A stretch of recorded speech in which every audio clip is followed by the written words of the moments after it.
नमस्कार, मैं हूं श्वेता सिंह और आप देख रहे हैं आज तक। 2014 से पहले तक जो शोर सीबीआई को लेकर मचता था, आज वो ईडी को लेकर मचता है।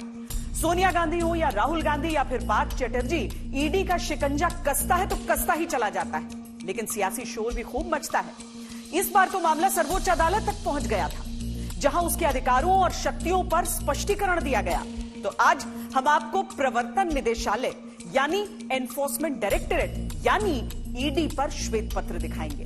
ईडी के पास कितनी शक्तियां हैं, भ्रष्टाचार के किन किन मामलों में ईडी एक्शन में आती है, 2014 से अब तक कितने करोड़ बरामद कर चुकी है ईडी, और बरामदगी के इन करोड़ों रुपयों का होता क्या है।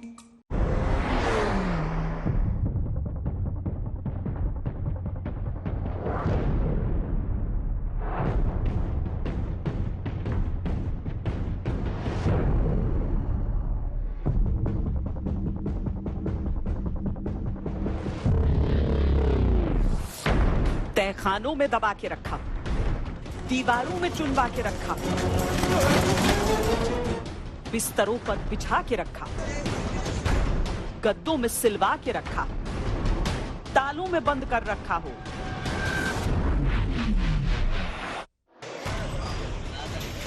बक्सों में संभाल के रखा हो, जहां कहीं भी छिपा रखा हो, ईडी की सब पर नजर है। नोटों के बंडल हो, सोने के कुंडल हो, हीरे जवाहरात हो, पैसे की बरसात हो, बंगले प्रॉपर्टी हो, अवैध संपत्ति हो, ईडी का लगातार कसता शिकंजा है। ये कानून का लंबा हाथ नहीं, नुकीला पंजा है।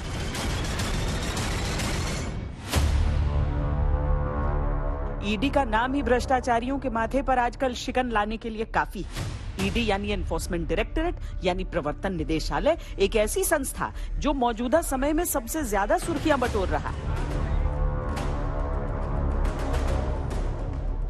नेशनल हेराल्ड केस में राहुल गांधी और सोनिया गांधी से प्रवर्तन निदेशालय ने घंटों पूछताछ की। टीएमसी नेता पार्थ चटर्जी के मामले में ईडी का छापा पड़ा तो एक बार जो नोटों की गड्डियां निकलनी शुरू हुई, करोड़ों की दौलत का अंबार लग गया।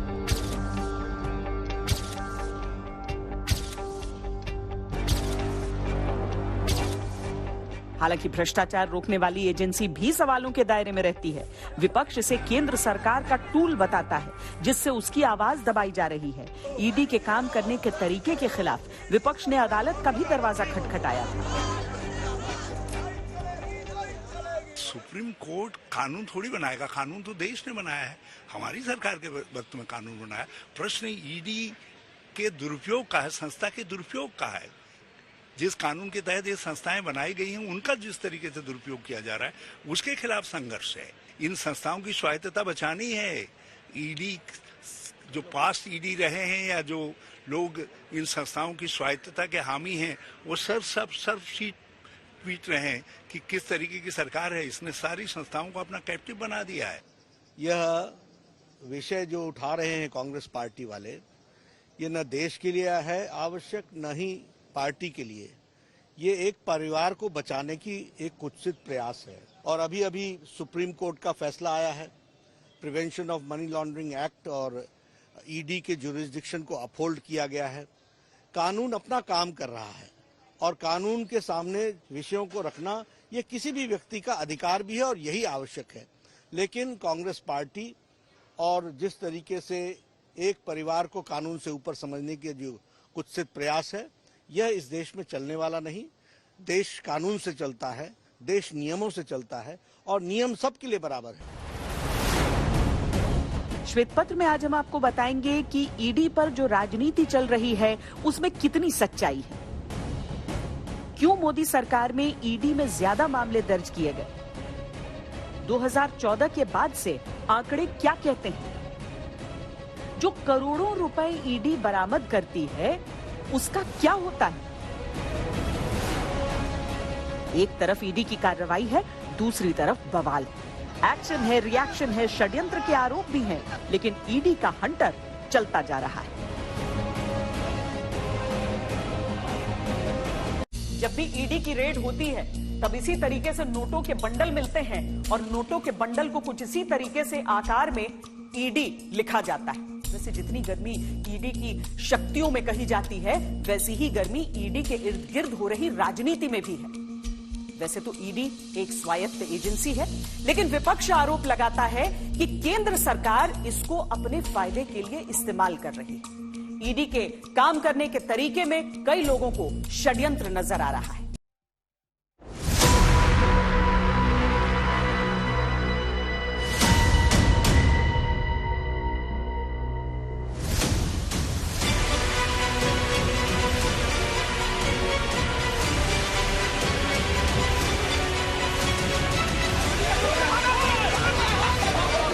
ईडी की जांच जब शुरू होती है तो राज भी खुलते हैं, आंसू भी निकलते हैं। अर्पिता के ये आंसू पछतावे के हैं या दर्द के, ये तो वही जाने, लेकिन जो नहीं जानते वो ये जान लें कि ईडी से बचना मुश्किल ही नहीं, नामुमकिन है।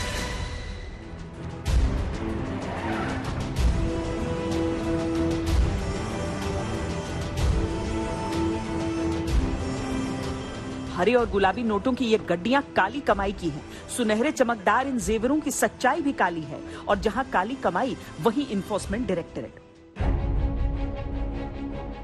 नोटों के ये बंडल शिक्षक भर्ती घोटाले के राज से परत दर परत हटा रहे हैं। ईडी सबूतों की तलाश में छापे पर छापा मार रही है।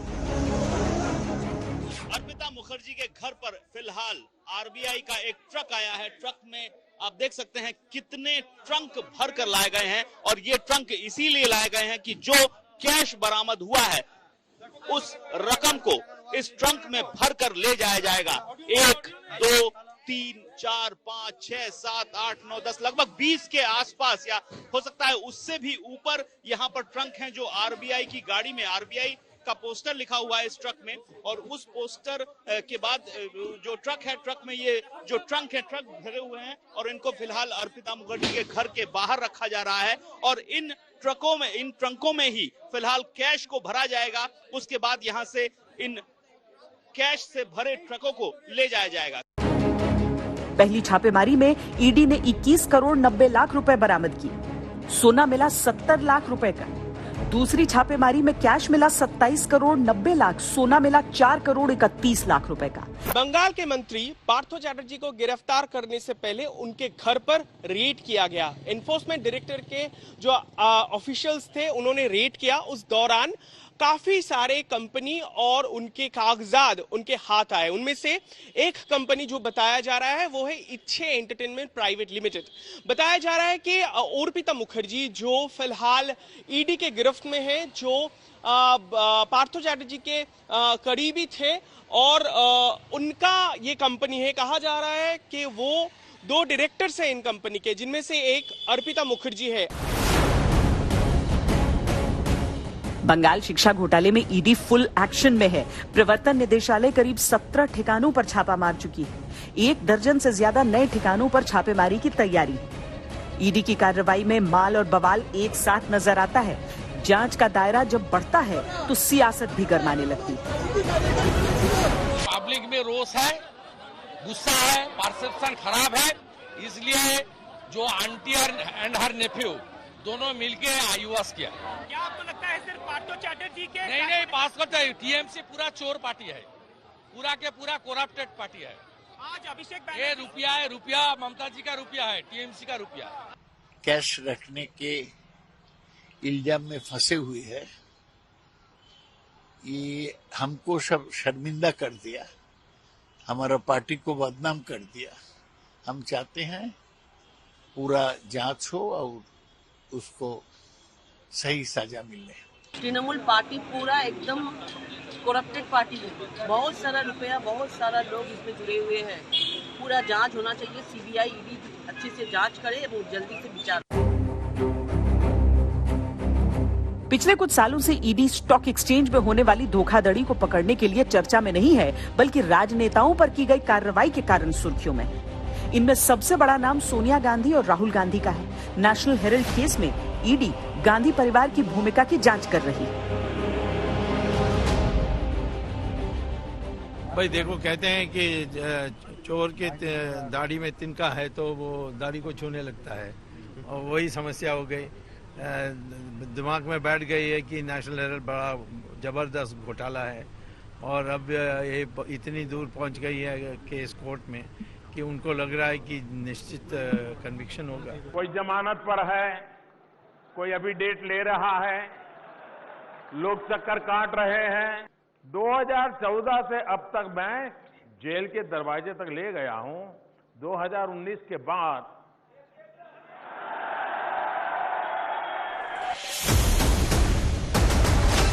कुछ दिनों पहले राहुल गांधी और सोनिया गांधी को भी ईडी ने पूछताछ के लिए बुलाया था, जिसके कारण देश भर में कांग्रेस कार्यकर्ताओं ने मोदी सरकार और ईडी के खिलाफ प्रदर्शन किया था।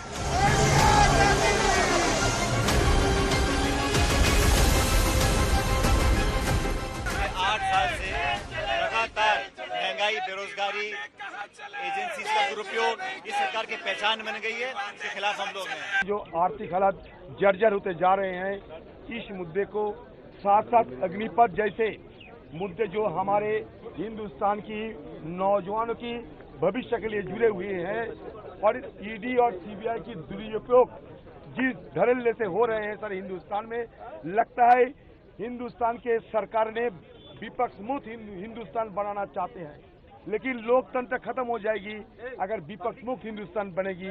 इसलिए हम विपक्ष मुक्त हिंदुस्तान कभी नहीं बनने देंगे। इस तरह ईडी सहित इनकम टैक्स सहित सभी संस्थाओं का दुरुपयोग हो रहा है, इससे रोका जाए। पुराना केस जो बंद कर दिया गया था, उसको केवल राजनीतिक द्वेष की भावना से उसका दुरुपयोग किया जा रहा है।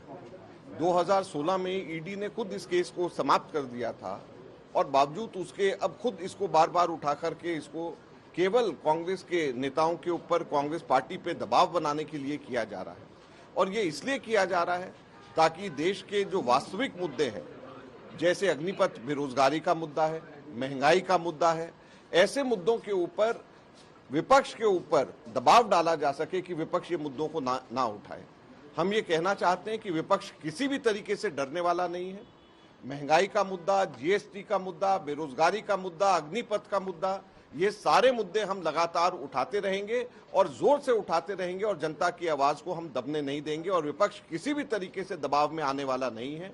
जो ईडी का, सीबीआई का मिसयूज हो रहा है वो भी हम बताएंगे, और जो सबसे इम्पोर्टेंट महंगाई है, महंगाई के मुद्दे पे ही हम लड़ रहे हैं।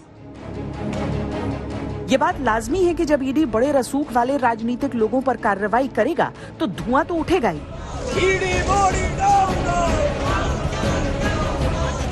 विपक्ष इसे सरकार की बदले की कार्रवाई बताता है। सुप्रीम कोर्ट में ईडी की कार्रवाई को लेकर 242 याचिकाएं दाखिल हुई थी, जिस पर सुनवाई करते हुए सुप्रीम कोर्ट ने साफ कर दिया कि मनी लॉन्ड्रिंग मामले में ईडी द्वारा की जाने वाली गिरफ्तारियां और अन्य कानूनी कार्रवाई बिल्कुल सही है। सरकार के दिए गए आंकड़ों के अनुसार मनमोहन सरकार के मुकाबले मोदी सरकार में प्रवर्तन निदेशालय की रेड्स 27 गुना बढ़ी है। 2004 से 2014 के यूपीए के कार्यकाल में ईडी ने 114 रेड मारी थी, लेकिन मोदी सरकार के अब तक के 8 सालों में ईडी ने 3010 रेड मारी है। 25 जुलाई 2022 को वित्त राज्य मंत्री पंकज चौधरी ने लोकसभा में एक लिखित बयान दिया कि पिछले 10 सालों में प्रवर्तन निदेशालय ने फेमा और पीएमएलए के तहत 28,878 मामले दर्ज किए। कुछ सरल आंकड़े देखें आप। इस एजेंसी द्वारा रेड्स हुई हैं 2004 से 14, 10 वर्ष का पीरियड 112, और 2014 से 2022 ये फिगर है 3,000, 300 नहीं 3,000 8 वर्ष में, और उसके पहले वाला आंकड़ा 10 वर्ष में। इससे बड़ा स्पष्ट है कि दुरुपयोग करना एक आक्रमण की हथियार के तौर पे इस एजेंसी का, इस कानून का, अपने दूसरे राजनीतिक रंग वाले दलों के विषय में, विपक्ष के लोगों के विषय में एक आदत सी बन गई है इस सरकार की।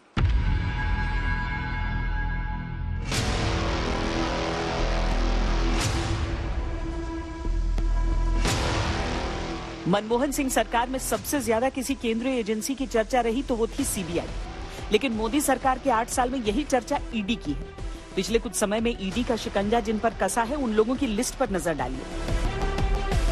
नेशनल हेराल्ड केस में सोनिया गांधी और राहुल गांधी, शिक्षक भर्ती घोटाले में पश्चिम बंगाल के पूर्व मंत्री Partha Chatterjee, money laundering case में दिल्ली के स्वास्थ्य मंत्री Satyendra Jain, money laundering case में एनसीपी के नेता Nawab Malik, money laundering case में कांग्रेस नेता डीके शिव कुमार, पत्राचौल जमीन घोटाले में संजय राउत, बीकानेर जमीन घोटाले में रॉबर्ट वाड्रा, आईएनएक्स केस में पी चिदम्बरम और Karti Chidambaram, Maharashtra state cooperative bank scam में शरद पवार और अजीत पवार, बंगाल कोयला स्कैम में अभिषेक बनर्जी। लिस्ट लंबी है। फारूक अब्दुल्ला, लालू प्रसाद यादव, अखिलेश यादव, मायावती, अशोक गहलोत, सचिन गहलोत भी ईडी के रेडार पर हैं। ये सभी विपक्ष के नेता हैं जिन पर प्रवर्तन निदेशालय ने मुकदमे दर्ज किए हैं और जांच चल रही है। विपक्ष इसी को लेकर ईडी पर एक तरफा कार्रवाई का आरोप लगाता रहा है। हम सब जानते हैं, ये सर्वविदित है, इसकी बात आज 8 साल से हो रही है कि 99% केसेस, एक्शन, रेड्स उन विपक्ष के लीडरान के विषय में हुई है जो जिनका मत मेल नहीं खाता, जिनकी नीति मेल नहीं खाती, जिनका विचारधारा मेल नहीं खाती सत्तारूढ़ पार्टी और सरकार से। और जहां ऐसे लोगों के विरुद्ध ऐसे केसेस दर्ज हुए हैं, ऐसा एक्शन लिया गया है और बाद में उन्होंने दल बदल किया है, अपना विचारधारा बदली है, तो जादुई छड़ी के समान वही केसेस एक ठंडे बक्से में चले जाते हैं, या तो ठंडे बस्ते में, और या वो खत्म कर दिए जाते हैं, भुलाए दिए जाते हैं, छोड़ दिए जाते हैं, पड़े रहते हैं विलुप्त। वित्त राज्य मंत्री पंकज चौधरी के लोकसभा में दिए लिखित बयान के अनुसार पिछले 6 सालों में ईडी ने 888 चार्जशीट दाखिल की, जिनमें 28 लोगों को सजा हुई, जबकि यूपीए के कार्यकाल में किसी को भी सजा नहीं हुई थी। 2019 से 2022 तक ईडी ने फेमा और पीएमएलए के तहत जो मामले दर्ज किए हैं वो 2014 से 2019 तक दर्ज किए गए मामलों से 3 गुना ज्यादा है। वित्त राज्य मंत्री पंकज चौधरी ने लोकसभा में जो लिखित बयान दिया उसके अनुसार 2019-20 और 21-22 में फेमा और पीएमएलए के 14,143 मामले दर्ज किए, जबकि 2014-15 और 2016-17 में ये केवल 4,913 थे, यानी मोदी सरकार के पिछले कार्यकाल के मुकाबले ही 187% ज्यादा।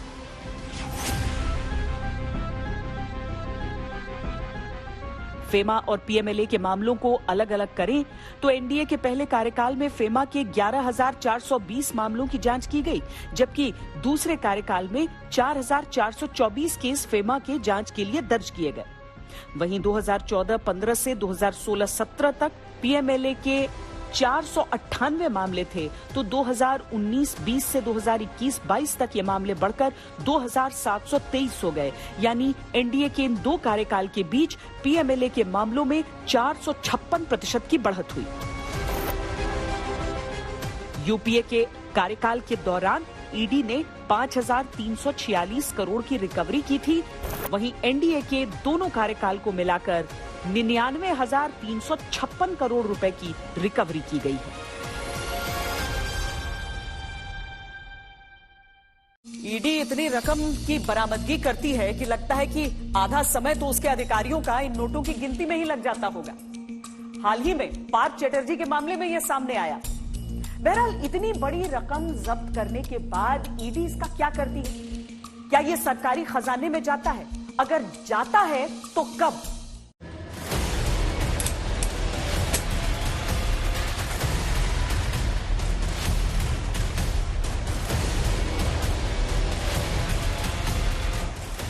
नोटों के अंबार पर ईडी कुछ इसी तरह अपना सिग्नेचर छोड़ती है। मामला कोई भी हो, आरोपी कोई भी हो, नोट मिलेंगे तो ईडी अपनी पहचान छोड़ेगी। 13 घंटे 8 बैंक कर्मचारी, 4 कैश काउंटिंग मशीन लगी, तब जाकर ईडी को पता चला कि अर्पिता मुखर्जी के पास से कितनी अवैध दौलत बरामद की गई। लेकिन बेशुमार दौलत जो ईडी रिकवर करती है उसका क्या होता है? जो संपत्ति प्रवर्तन निदेशालय अटैच करता है, क्या वो फौरन सील कर दी जाती है?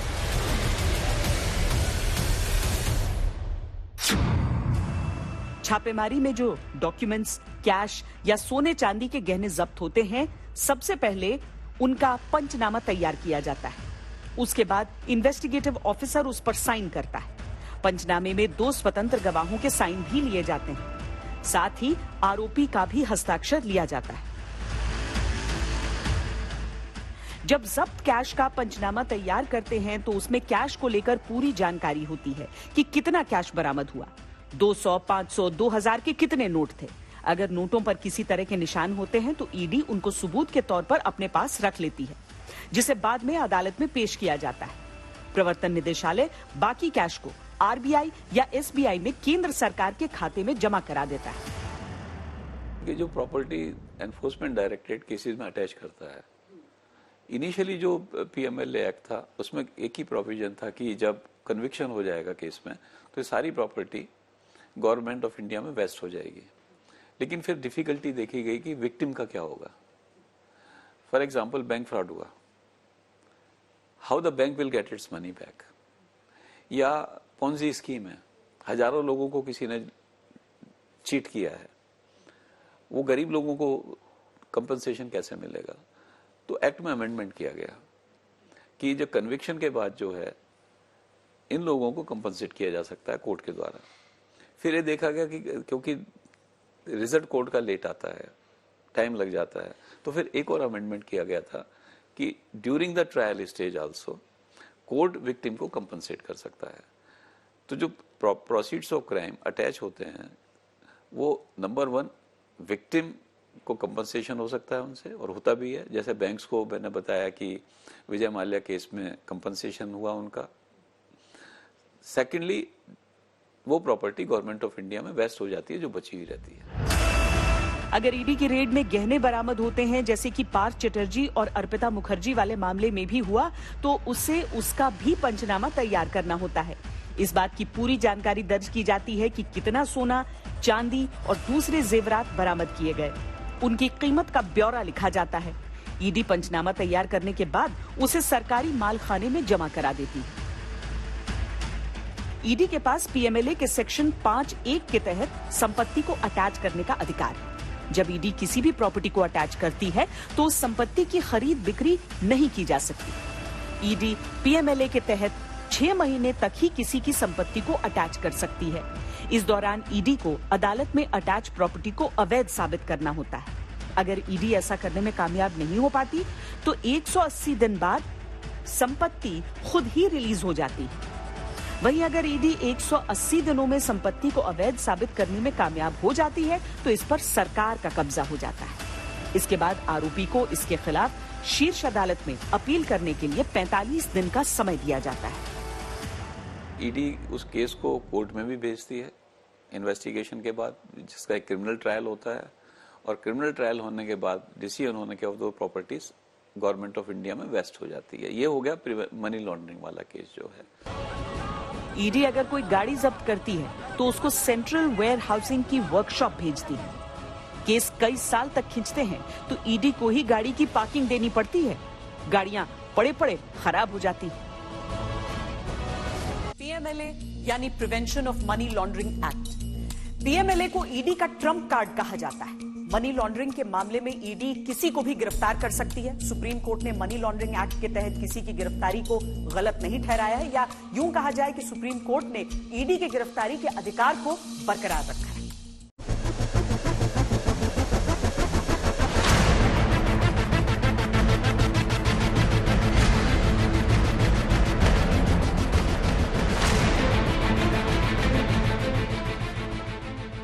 नए जमाने की नई कहावत है, जब सीधी उंगली से काम नहीं बनता तो उंगली ईडी करनी पड़ती है। ईडी भ्रष्टाचारियों के लिए खौफ का दूसरा नाम है। जो दहशत प्रवर्तन निदेशालय के नाम की आजकल है वो किसी और एजेंसी की नहीं। ईडी के नाम से ही आरोपी आजकल कांपने लगते हैं। ईडी के पास वो ताकत है जो सीबीआई और राज्य की पुलिस के पास भी नहीं होती। विदेशी पूंजी निवेश के नाम पर की जाने वाली धोखाधड़ी को जांचने और पकड़ने के लिए ईडी एक महत्वपूर्ण विभाग है। ईडी मनी लॉन्ड्रिंग या हवाला लेन देन के मामले में भी कार्रवाई करता है। जब भी कोई स्थानीय पुलिस स्टेशन किसी ऐसे अपराध की एफआईआर लिखता है जिसमें 1 करोड़ रुपए से ऊपर की हेराफेरी होती है, तो वो जांच अधिकारी अपराध की डिटेल्स प्रवर्तन निदेशालय को आगे बढ़ा देता है। अगर इसी अपराध की जानकारी पहले ही ईडी को मिल जाती है तो वो पुलिस अधिकारियों से सीधे ही चार्जशीट या एफआईआर की कॉपी मांग लेते हैं। इससे ये पता लगाया जाता है कि कहीं लेन देन हवाला के जरिए तो नहीं हुआ। जरा प्रवर्तन निदेशालय की शक्तियों को देखिए। 2018 में केंद्र सरकार ने पीएमएलए कानून में संशोधन करके ईडी को मनी लॉन्ड्रिंग के मामलों में प्रॉपर्टी अटैच करने, आरोपी की गिरफ्तारी करने के विशेष अधिकार दिए थे। फेरा, फेमा और पीएमएलए एक्ट के तहत ईडी को इतने अधिकार हैं कि वो आरोपी को 3 साल तक जमानत देने से रोक सकता है। सजा के लिए जो है इसमें prevention of money laundering act में 7 साल की सजा है अगर डिफरेंट ऑफेंसेस हैं, लेकिन अगर नारकोटिक्स का ऑफेंस है तो इसमें 10 साल तक की सजा हो सकती है।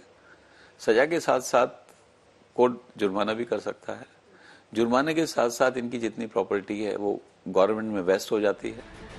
पीएमएलए एक्ट की धारा 24 के तहत अभियुक्त को ही ये साबित करना होता है कि उसके पास से जो धन मिला है वो कानूनी रूप से वैध है। सुप्रीम कोर्ट में इस बात को चुनौती दी गई थी कि जांच एजेंसी के सामने आरोपी अगर कोई बात कबूल करता है तो वो प्रमाण की श्रेणी में कैसे आ सकता है। आमतौर पर एक मजिस्ट्रेट के सामने दिया गया बयान ही अदालत में सबूत माना जाता है, लेकिन prevention of money laundering act के तहत जिन मामलों की जांच ईडी कर रही होती है उनमें एक जांच अधिकारी के सामने रिकॉर्ड किया गया बयान कोर्ट में सबूत के तौर पर मान्य होता है। सुप्रीम कोर्ट ने यह बात स्पष्ट कर दी। पीएमएलए के अंतर्गत आने वाले सारे अपराध गैर जमानती होते हैं। अगर money laundering with in country की हुई है तो इन्वेस्टिगेशन आसान हो जाता है और केस जो है चार्जशीट करने में, कोर्ट में भेजने में ईडी को 1 साल या 2 साल मैक्सिमम लगते हैं उसमें। लेकिन अगर केस में इन्वेस्टिगेशन फॉरेन कंट्री में भी है तब उसमें टाइम लग जाता है, क्योंकि फॉरेन कंट्री में जो आप इन्वेस्टिगेशन करोगे वो लेटर रोगेटरी के थ्रू होता है। कोर्ट से हम एक ऑर्डर इशू करते हैं यहाँ से, वो ऑर्डर उनके कंट्री में जाता है। दे देन डिसाइड कि क्या हम इस केस को इन्वेस्टिगेट करें अपनी कंट्री में, नहीं। अगर करते हैं तो फिर वो वहां पर वो प्रोसेस करते हैं, फिर हमें इन्फॉर्मेशन भेजते हैं। उसमें कई बार 2 साल लगते हैं, 3 साल लगते हैं, डिपेंड करता है कंट्री टू कंट्री के ऊपर। स्पेशल कोर्ट का ऑर्डर किया हुआ है इसमें ऑलरेडी,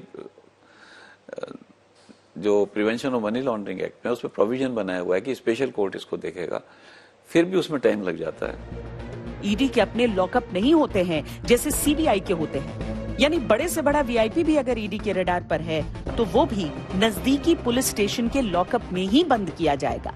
उसके वीआईपी स्टेटस से कोई फर्क नहीं पड़ेगा।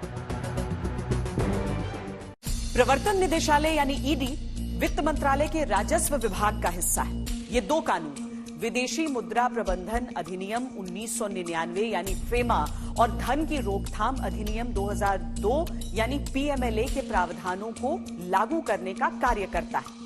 इसकी स्थापना मई 1956 को हुई। हम आपको इसके काम करने का पूरा तरीका बताते हैं।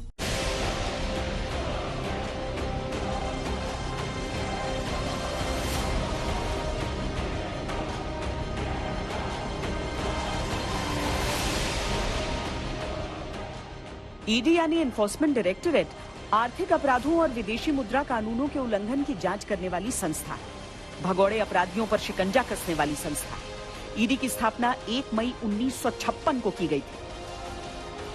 जब देश आजाद हुआ उस समय हमारे पास फॉरेन एक्सचेंज की बड़ी दिक्कत थी, फॉरेन एक्सचेंज कम था। तो 1947 में फॉरेन एक्सचेंज रेगुलेशन एक्ट आया। इसकी जो देखभाल करती थी इस एक्ट को, वो department of economic affairs, finance ministry में एक डिपार्टमेंट है, वो देखता था इसको। फिर 1956 में उन्होंने एक एनफोर्समेंट यूनिट बनाई। इसी के अंदर इसमें इकोनॉमिक अफेयर्स डिपार्टमेंट में 1957 में इसका नाम चेंज किया गया। इसका नाम रखा गया डायरेक्टरेट ऑफ एनफोर्समेंट डायरेक्टरेट। 1960 में ये वहां से शिफ्ट होके रेवेन्यू डिपार्टमेंट में आ गया। तब से रेवेन्यू डिपार्टमेंट के उसमें काम कर रहा है। 1973 में जो 1947 का फॉरेन रेगुलेशन एक्ट था, फॉरेन एक्सचेंज रेगुलेशन एक्ट, वो अमेंड हुआ, चेंज हुआ और 1973 में नया एक्ट आया। इसके बाद हमारी इकोनॉमी जो है 90s में ओपन हुई, हमारे पास फॉरेन एक्सचेंज काफी आया। उसके बाद तो फिर रेगुलेशन की जरूरत नहीं रही, फिर मैनेजमेंट की जरूरत रही। तो इस एक्ट को चेंज कर दिया गया, फॉरेन एक्सचेंज मैनेजमेंट एक्ट 1999 में आया। इसमें फेरा जो था वो क्रिमिनल ऑफेंस था, फेमा जो है सिविल ऑफेंस है। इसके बाद जो prevention of money laundering act जब बना तो गवर्नमेंट ने डिसाइड किया कि इसका जो एनफोर्समेंट है वो एनफोर्समेंट डायरेक्टरेट करेगी, तो इसको एक और काम मिल गया। एंड ये काफी बड़ा काम है prevention of money laundering act, और इसमें इसको काफी केसेस भी देखने पड़े हैं। और इसके बाद इसमें काफी लोग बाहर से डेपुटेशन पे भी आए हैं, इंटरनल भी थे, डेपुटेशन पे भी आए हैं। और 2018 में जब गवर्नमेंट ने देखा काफी जो इकोनॉमिक ऑफेंडर्स है देश से बाहर भाग रहे हैं, तो फ्यूजिटिव इकोनॉमिक ऑफेंडर्स एक्ट आया और उसका भी इम्प्लीमेंटेशन एनफोर्समेंट डायरेक्टरेट को दिया गया। भारत सरकार के वित्त मंत्रालय के राजस्व विभाग में आने वाली संस्था ईडी का मुख्यालय दिल्ली में है। साथ ही देश के कई अलग अलग शहरों में इसके जोनल ऑफिस भी हैं। ईडी 3 कानूनों के अंतर्गत काम करती है। विदेशी मुद्रा प्रबंधन अधिनियम 1999 यानी फेमा, ये भारत में विदेशी मुद्रा बाजार के विकास और रखरखाव को बढ़ावा देने के लिए बनाया गया। इस कानून से जुड़े मामले ईडी की निगरानी में आते हैं। धन शोधन निवारण अधिनियम 2002 पीएमएलए, ये एक आपराधिक कानून है। ये मनी लॉन्ड्रिंग को रोकने के लिए या उसमें शामिल संपत्ति को जब्त करने के लिए बनाया गया है। इस कानून से जुड़े मामले ईडी के जिम्मे आते हैं। एनफोर्समेंट डायरेक्टरेट है, ये रेवेन्यू डिपार्टमेंट के अंडर में गवर्नमेंट ऑफ इंडिया का एक विंग है। ये 3 जो एक्ट्स हैं उनके ऊपर इन्वेस्टिगेशन करता है। एक है फॉरेन एक्सचेंज मैनेजमेंट एक्ट 1999, दूसरा है prevention of money laundering act 2002 and तीसरा है fugitive economic offenders act 2018। Basically जो फॉरेन एक्सचेंज में वायलेशंस हैं, एक तो उनका इन्वेस्टिगेशन करता है। सेकेंडली जो मनी लॉन्ड्रिंग के केसेस हैं, अब मनी लॉन्ड्रिंग के केसेस को थोड़ा मैं एक्सप्लेन करता हूं कि जो prevention of money laundering act है उसमें 3 शेड्यूल दिए हुए हैं, जिनको हम शेड्यूल ए, बी एंड सी बोलते हैं। उनमें करीब 30 एक्ट्स दिए हुए हैं जिसमें 160 सेक्शंस हैं। इनको हम बोलते हैं शेड्यूल ऑफेंसेस या प्रेडिकेट ऑफेंसेस। अगर कहीं इन्वेस्टिगेशन शुरू होता है किसी पुलिस एजेंसी में, सीबीआई में, एनआईए में या इनकम टैक्स में, कस्टम्स में या सेबी में भी, इन शेड्यूल ऑफेंस के ऊपर उसके बाद एनफोर्समेंट डायरेक्टरेट ये देखता है कि उन शेड्यूल ऑफेंस से जो प्रोसीड्स ऑफ क्राइम बने हैं, जो लोगों ने पैसे कमाए हैं इलीगल तरीके से, उस मनी को लोग क्या करते हैं, कोशिश करते हैं कि ऐसा लगे कि वो मनी चोरी की नहीं है, टेंटेड नहीं है, उसको अनटेंटेड बनाने की कोशिश करते हैं। और उस अनटेंटेड बनाने के प्रोसेस को बोलते हैं मनी लॉन्ड्रिंग। एंड ईडी ये देखता है कि भाई इन्होंने इस पैसे को, इस मनी को, प्रोसीड्स ऑफ क्राइम को कैसे चेंज किया, उसको ढूंढते हैं, उसको फिर अटैच करते हैं। अटैच करने के बाद वो प्रॉपर्टी जो है द एडजुडिकेटिंग अथॉरिटी उसको देखती है। अगर वो पाती है कि वो अटैचमेंट ठीक है तो कंफर्म करती है, उसके बाद ईडी उसका पोजीशन ले लेती है। भगोड़ा आर्थिक अपराधी अधिनियम 2018, ये कानून आर्थिक अपराधियों को भारत के अधिकार क्षेत्र से बचकर भागने से रोकने के लिए बनाया गया है। इस कानून के जरिए ईडी भगोड़े अपराधियों की संपत्ति को कुर्क कर सकती है और केंद्र सरकार से अटैच कर सकती है। विदेशी मुद्रा संरक्षण और तस्करी गतिविधियों की रोकथाम अधिनियम 1974, इसके तहत ईडी को फेमा के उल्लंघन के संबंध में विशेष अधिकार हासिल है।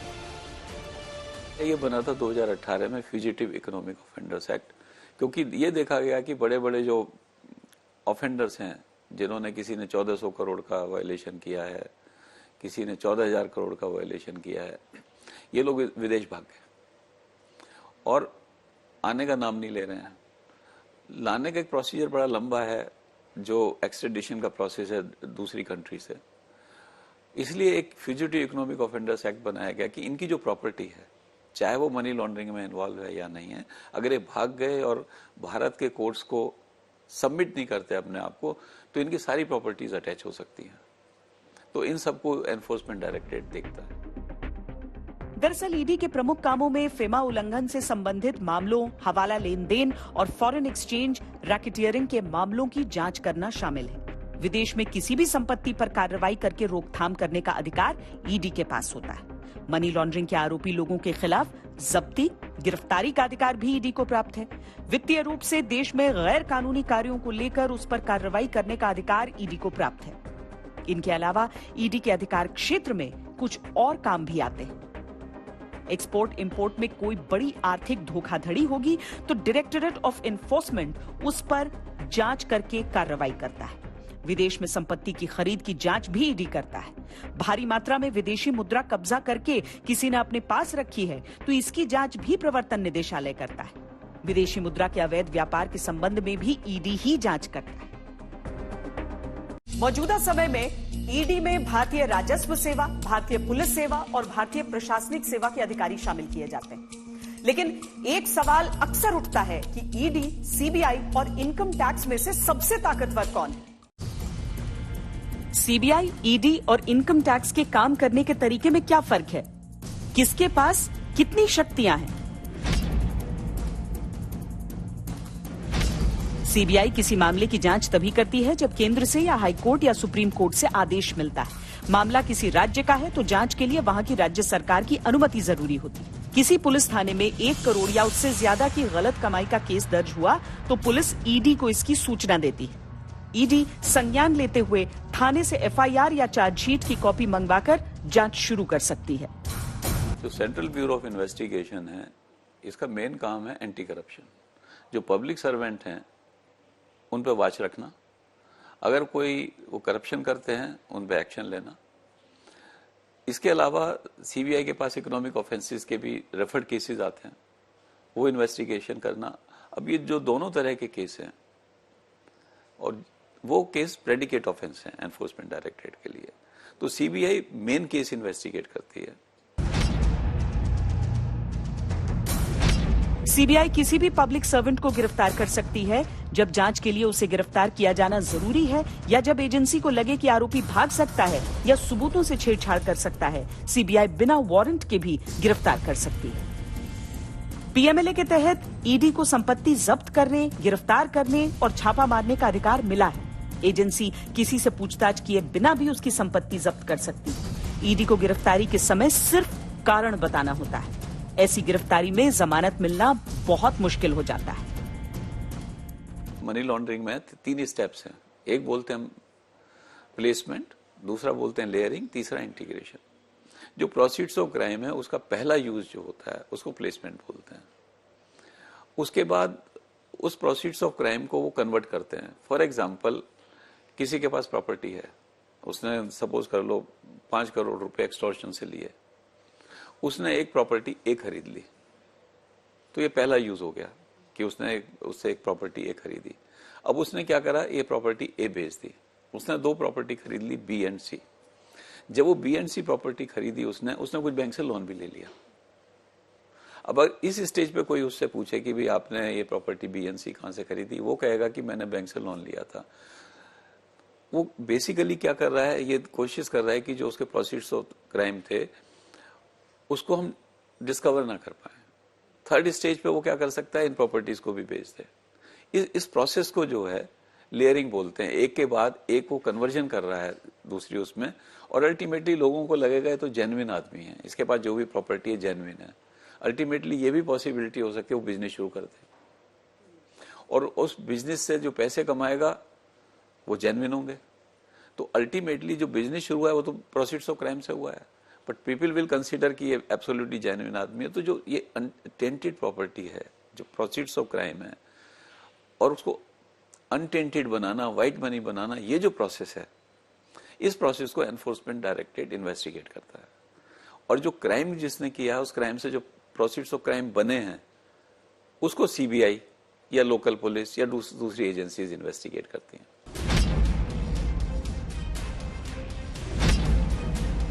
आयकर विभाग के अधिकारी रेड के दौरान सख्ती बरतने के लिए स्वतंत्र होते हैं। जिन लोगों पर टैक्स चोरी का शक होता है वो आयकर विभाग के रेडार पर होते हैं। रेड के दौरान अधिकारी अघोषित नकदी, आभूषण, books of accounts, challan, computer chips या दूसरे डेटा स्टोरेज डिवाइस संपत्ति से संबंधित दस्तावेज जब्त कर सकते हैं। लेकिन इन तीनों एजेंसियों में जो ताकत ईडी के पास है वो किसी के पास नहीं। ईडी के पास बिना कारण बताए गिरफ्तारी का अधिकार होता है और जांच अधिकारी के सामने बयान कोर्ट में सबूत माना जाता है। ये बातें ईडी को बाकी जांच एजेंसियों से ज्यादा ताकतवर बनाती हैं। श्वेत पत्र में आज के लिए इतना ही। देश और दुनिया की बाकी खबरों के लिए आप देखते रहिए आज तक।